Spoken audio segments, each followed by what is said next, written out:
Assalamualaikum warahmatullahi wabarakatuh.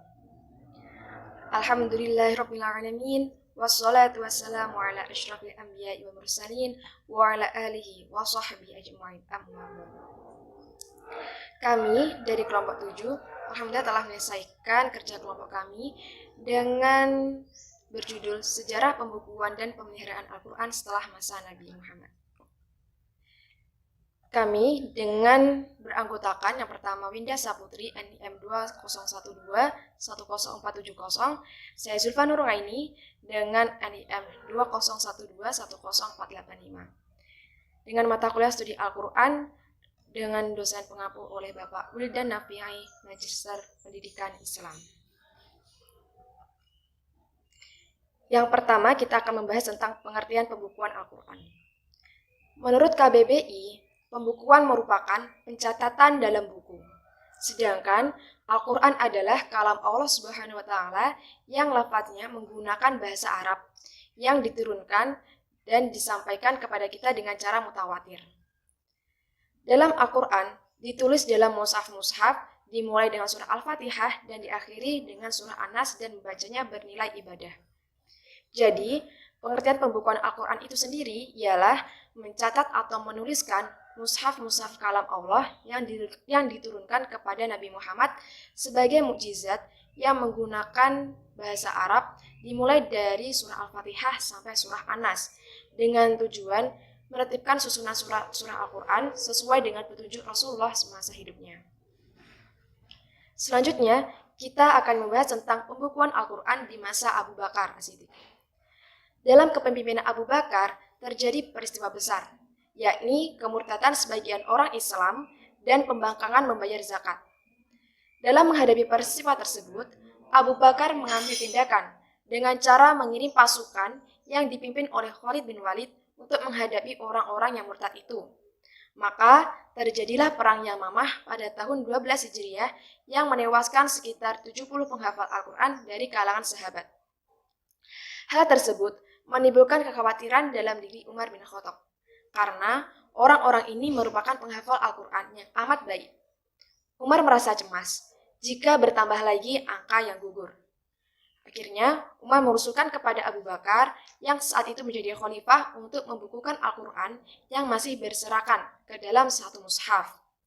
Pada awalnya, Abu Bakar menolak, dikarenakan hal itu tidak dilakukan pada masa Rasulullah SAW. Dengan penuh keyakinan dan semangatnya untuk melestarikan Al-Quran, akhirnya Umar meyakinkan Abu Bakar bahwa demi Allah ini adalah baik. Dengan terbukanya hati Abu Bakar, akhirnya usulan Umar bin Khattab diterima. Selanjutnya, Abu Bakar menyerahkan urusan tersebut kepada Zaid bin Sabit, mengingat beliau memiliki kedudukan dalam qiraat, penulisan, pemahaman, dan kecerdasannya serta kehadirannya pada pembacaan Al-Quran terakhir kali oleh Rasulullah SAW. Dengan selesainya pengumpulan ayat-ayat Al-Quran dalam satu mushaf dengan urutan-urutan yang telah ditetapkan oleh Rasulullah SAW, Zaid bin Sabit kemudian menyerahkannya kepada Abu Bakar sebagai khalifah pada saat itu. Mushaf ini tetap dipegang oleh Khalifah Abu Bakar hingga akhir hayatnya. Kemudian, mushaf ini dipindah tangankan ke tangan Umar bin Khattab selama pemerintahannya.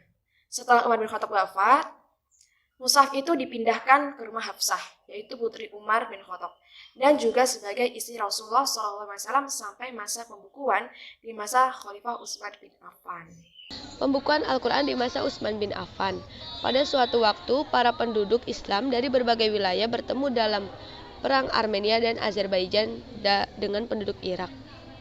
Di antara orang yang menyerbu kedua tempat itu adalah Hudzaifah bin Al-Yaman. Dalam pertemuan itu mereka mengetahui adanya perbedaan bacaan Al-Quran.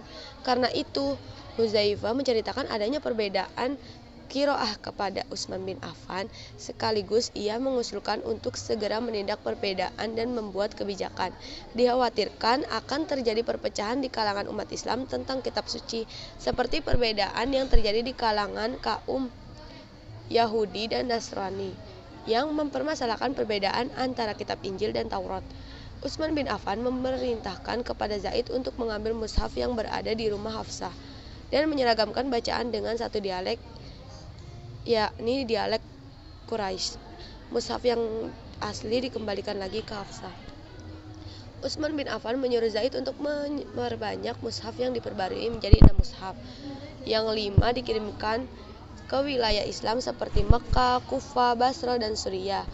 Yang 1 tersisa disimpan sendiri oleh Utsman di rumahnya. Mushaf ini dikenal dengan sebutan Mushaf Utsmani.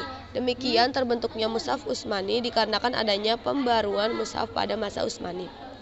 Sebab dan alasan pembukaan Al-Quran pada masa Abu Bakar terjadi Perang Yamamah pada tahun 12 Hijriah, menewaskan 70 penghafal Al-Quran dari kalangan sahabat. Kemudian Umar menghadap Abu Bakar dan mengajukan usul kepadanya agar mengumpulkan dan membukukan Quran dalam satu mushaf, karena dikhawatirkan Al-Quran akan hilang dan musnah. Pada masa Utsman bin Affan, Khalifah Utsman mengerahkan bala tentara Islam ke wilayah Syam dan Irak untuk memerangi penduduk Armenia dan Azerbaijan. Hudzaifah bin al-Yaman menghadap Khalifah Utsman dengan maksud memberitahu Khalifah bahwa di kalangan kaum muslimin di beberapa daerah terdapat perselisihan pendapat mengenai tilawah atau bacaan Al-Quran. Dari itu, Hudzaifah mengusulkan kepada Utsman menyalin dan memperbanyak Al-Quran yang telah dihimpun di masa Abu Bakar untuk dikirimkan ke beberapa daerah kekuasaan kaum muslimin. Dengan demikian diharapkan agar perselisihan dalam hal tilawah Al-Quran ini tidak berlarut-larut. Sejarah pembukaan Al-Quran pada masa modern secara global. Untuk menjaga kemurnian Al-Quran yang diterbitkan di Indonesia maupun yang didatangkan dari luar negeri, pemerintahan RI Ceki Departemen Agama membentuk sebuah badan yang bertugas untuk memeriksa dan mentashih Al-Quran yang akan dicetak dan akan diedarkan, yang dinamai Lajnah Pentashih Mushaf Al-Quran, yang ditetapkan oleh Menteri Agama nomor 37 tahun 1957. Sekian dari kelompok kami. Wassalamualaikum warahmatullahi wabarakatuh.